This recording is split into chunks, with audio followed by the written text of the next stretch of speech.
Shadow of the Erdtree is probably the best DLC I've ever played in my life. In terms of the sheer amount of content, pretty much nothing comes close. That being said, now that the honeymoon period is over, it's clear that there's a number of pretty glaring flaws in the overall package. Again, still one of the best DLCs ever created, but here we're going to talk about things that kept it from being absolutely perfect. First up, Scadutree Fragments.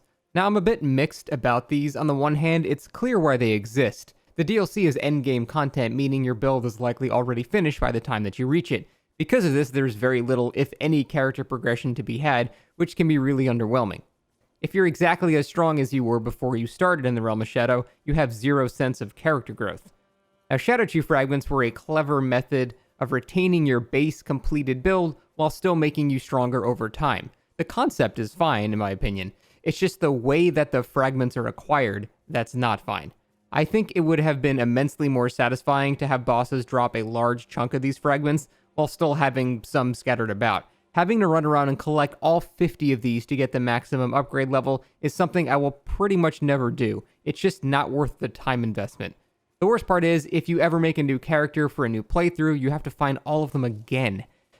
Say, however, there were around 20 to be found in the world, and then the remaining 30 came from bosses. That would still encourage exploration, as someone that does not explore at all will be notably weaker than someone that does, but it also doesn't pigeonhole you into scouring every section of the map to be at a relatively even level with the difficulty of the DLC.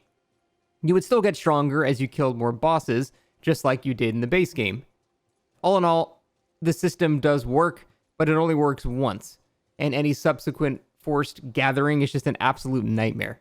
Now, Elden Ring is already one of the least replayable Souls games ever made due to the absolutely massive world requiring a ton of travel time, needing a ton of golden seeds, 12 sacred tears, 5 bell bearings for smithing stones, 5 bell bearings for somber smithing stones, bell bearings for consumables, spirit ash upgrades, and even more. Adding another giant amount of these checkboxes to fill is just too much of a slog for subsequent playthroughs, so I'll likely never get to fight any of the DLC bosses again without co-op. Honestly, allowing us to just refight bosses in the arena to earn larval tiers to respec kinda seems like a no-brainer idea that would circumvent all this, but oh well. Next is the actual world. The Realm of Shadows is utterly massive with truly impressive verticality. It's Miyazaki at his absolute peak, reminiscent of the world design of Dark Souls, perfectly looping back on itself with hidden areas and wonderful area complexity. However, because it is so large, there's a lot of just nothingness. Just giant empty spaces with nothing, not even like a random crafting item on the ground. Now to me, I actually don't mind this as much. A game world being open and empty doesn't actually bother me. With Elden Ring, Miyazaki has created a world that's in a video game, not a video game world. Like certain areas, like the Abyssal Woods, are largely devoid of life because frankly, it just wouldn't make sense for life to be there. Some of the best parts of Shadow of the Erdtree almost have nothing in them. In fact, my favorite area in any Souls game in history is the Shaman Village. There's one terrible spell and one talisman there. That's pretty much it. There's nothing else to do, but it's beautiful and haunting because of the lore reason it exists. We know that this is the remnant of Marika's village based on item descriptions, and having a bunch of enemies or NPCs or a battle here would just lessen the experience. One of my favorite games of all time, Shadow of the Colossus, is about 95% empty area and 5% boss arena, and it is still widely regarded as a masterpiece. Empty spaces can be used very effectively, but I do fully understand certain areas being devoid of any gameplay element can start to wear out their welcome. It's not necessarily a criticism I agree with, but it's one I fully understand. I will say though, the Abyssal Woods just simply needed more in it. It's just a 20-minute walk to an actually cool, albeit small, legacy dungeon with a few stealth sections peppered in, a little too void of content for my tastes. Next, Furnace Golems.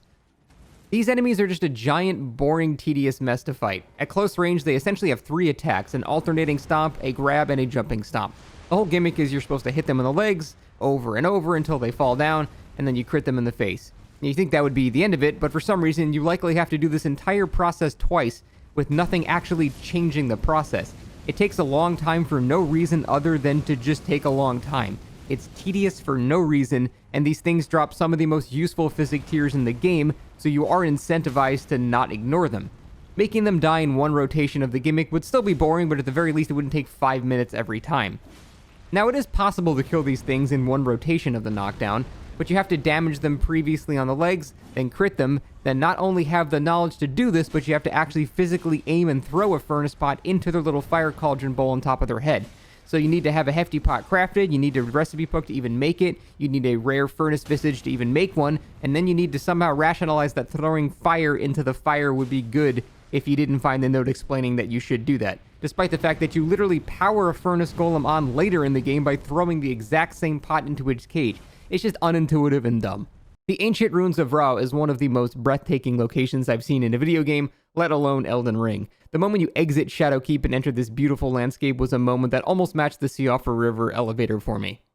And that's about it. I hate everything else about this zone. It is a winding labyrinth of similar looking cube-sized rooms, almost like a weird chalice dungeon from Bloodborne. The amount of times I exited one area only to realize I had gone in a complete circle and accomplished nothing was too high. Seriously, most of this area is just square rooms filled with enemies that exit into an outdoor area that leads to another square room filled with enemies. Because everything blends together, you don't even know if you're advancing anything, and it just becomes this giant loop of frustration. Much like with Mountaintop of the Giants, most of the enemies encountered here aren't even new, and some of them aren't even new to the DLC.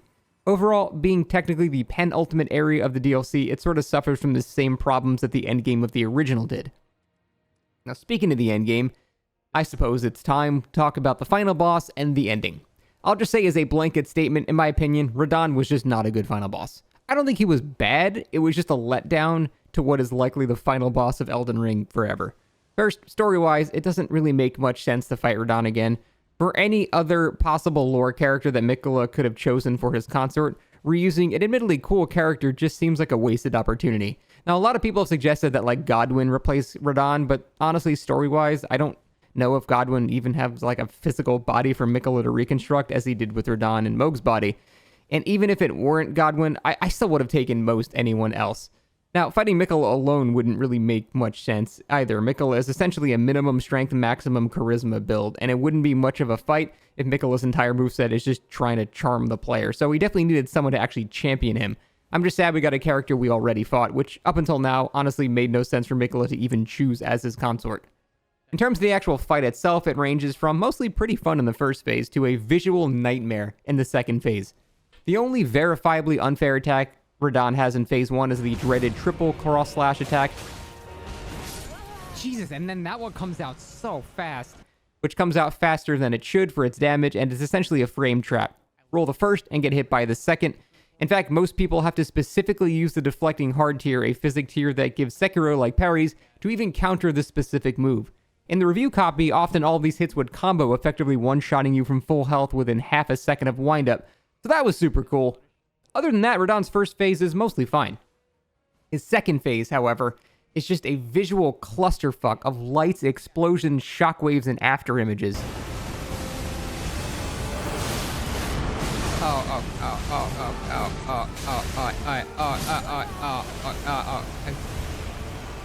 The problem I have with phase 2 Radahn is a lot of his attacks are just not intuitive to learn at all. When you do see him do his corkscrew attack, that often happens at the beginning of the fight, it's very clear what's happening. You know how to dodge it after seeing it one time, and any further times you get hit by it are entirely your fault. That's an example of a well-designed attack.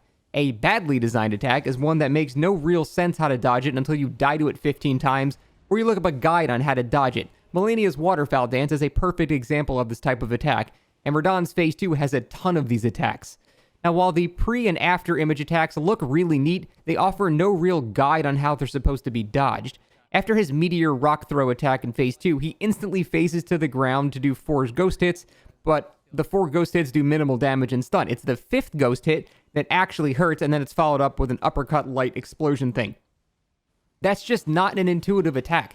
Until I died to this thing like 15 times, I have no idea what the fuck I'm supposed to do to dodge this, because it isn't even clear what's actually happening. I don't even have a problem with his light shockwaves after every melee attack, as that's largely just a new punish for the same moveset that he already has. It just punishes you for, like, rolling backwards. It's the stupid after images attacks that are just entirely unclear for learning the dodge patterns. On top of all that, at around 20% health, Radahn will leap up into the air, and if it's your first time seeing this, undoubtedly one-shot you after all of your hard work. This again is just a stupidly designed attack. Our previous encounter with Radahn teaches us to mount up on Torrent, look to the sky for the flaming meteor, and track which way it's coming from and avoid the meteor. The first Rauh meteor is telegraphed and completely fair. It's okay that this one-shots you, because you can literally see and hear where it's coming from, and you can even trace the projectile as it falls to the planet. Rauh's 2.0 meteor attack is essentially a hit-scan laser beam that has no real indication on how to dodge it whatsoever. Eventually, through trial and error or a guide, you learn to immediately run to the opposite side of the arena from where he jumps, but again, the method of learning being repeatedly one-shot after fighting the boss for 5 minutes is just terrible design. There's no boss in Elden Ring that made me give up and use the Mimic tier, but after about 120 tries, I just did that. I didn't even feel that sense of fulfillment when I beat Rauh. I was just sort of glad that it was over. And that's kind of lame for my last emotion of the DLC.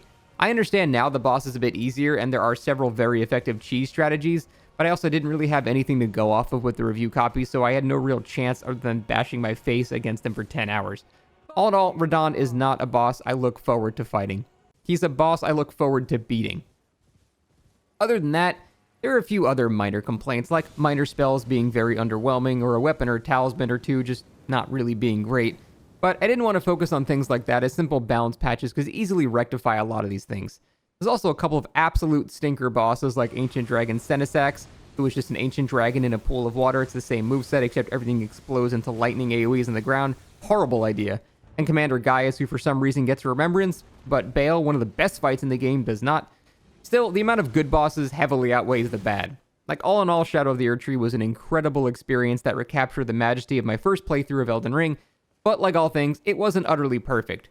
Hopefully going forward, FromSoft will hone in on the style of the old Hunters, which was much more limited in content, but not a single pixel in that DLC was wasted or excessive.